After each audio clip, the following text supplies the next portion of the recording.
Hey guys, it's Siren with a Crown of Kildagon single target build for you guys. I'll just do a quick rotation to show you the stats right now.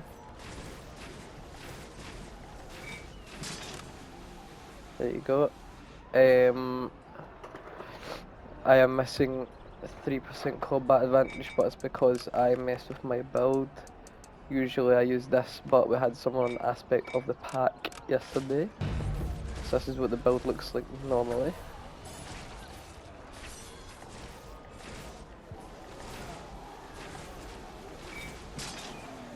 There you go. The power goes up to 90% as well because I'm using Raptor. So basically, I will just start with gear. So I'm using the Garage horns because they have a decent uptime on Rangers and Colonel Kildagon, and I don't see any other good alternatives. Maybe you'd be looking at the Helm of the Skyblazer, but I prefer the Garage. Second off, we have Bone Devil's Ribcage, so you need this to have any sort of somewhat decent build, if you want to be outputting decent damage. Spike Defender's Van Brace, you can use these if you don't need the power from the power gauntlets. Sometimes I use these and mess about with some other stats, but right now I am sticking with Spike Defenders. I either use Lionheart or Mastercraft, just depending on the group setup. And on my modification I have recharge speed and accuracy, and increased damage done by aimed shot and aimed strike. I'm using Wasteland Wanderers. Another alternative for Wasteland Wanderers is Rusted Iron Leggings, or these Forest Guardian Raid Cuses. For artifacts, I'm using what I usually get put on demo, because it coincides with my set, and thankfully the hosts let me have keep my 3 journals and my artifact set, which is very nice. If someone else is on demo, I could use Frozen Journal as I have all the tails. Alternatives are Black Dragon, knives, other stuff like that. I'm using demo set,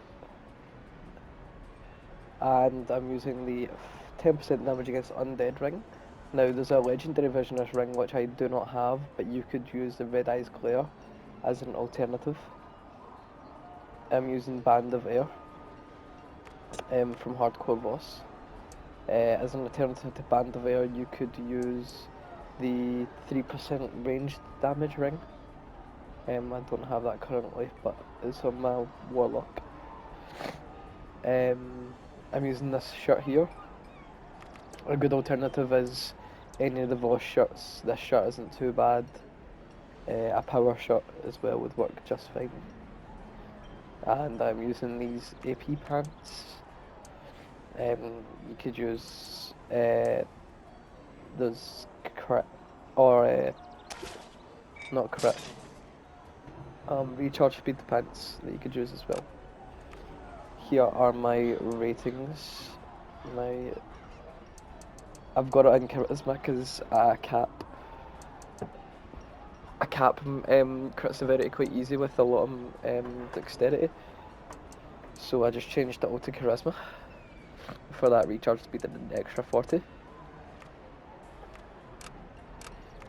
I'll show you my stats once again.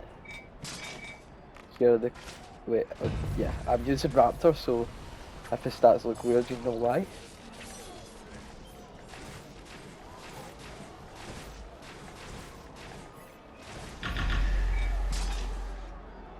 There we go.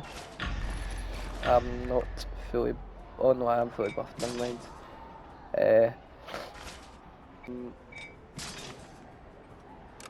The enhancements I'm using are a couple of mythic enchantments, and the rest are below. They're all on crit strike. and these are all in awareness. And then I have the 40. I have the AP gain bonus.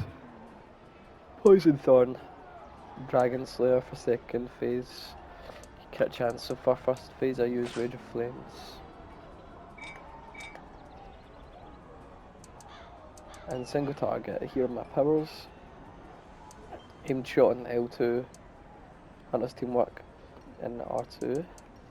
Hindering shot, Constricting arrow, Long Strider shot. Seeker's Vengeance, and the Crushing Roots. So I used to run Aspect of the Falcon in Seeker's Vengeance, but Crushing Roots does more for you. It's your biggest damage dealer. Rate of Change, Thorn Roots, Predator for that 10% extra damage is very nice. These for the cooldown reductions is beautiful, and more on Disruptor for that extra 10% damage. Here are my boons. I'm using the extra 5% against undead, and I'm also using recharge speed and the AP gain.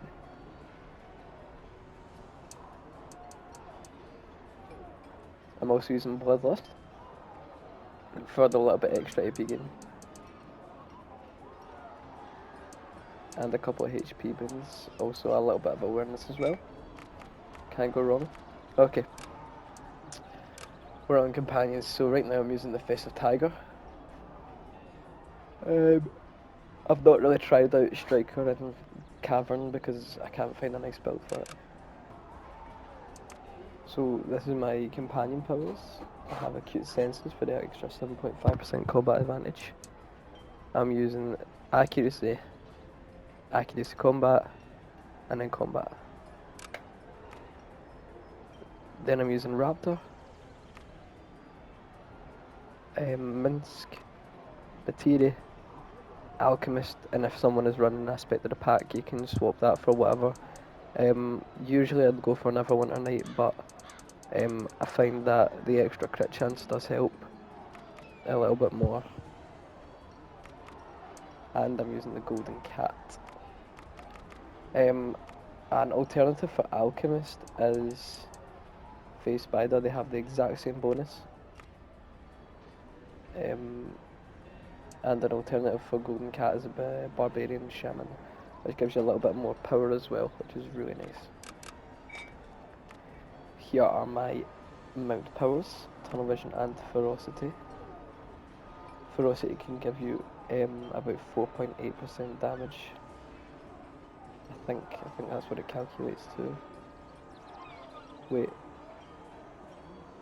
Yeah, 4.8. So it gives you an extra 4.8%. Here are my collars and mount insignia bonuses.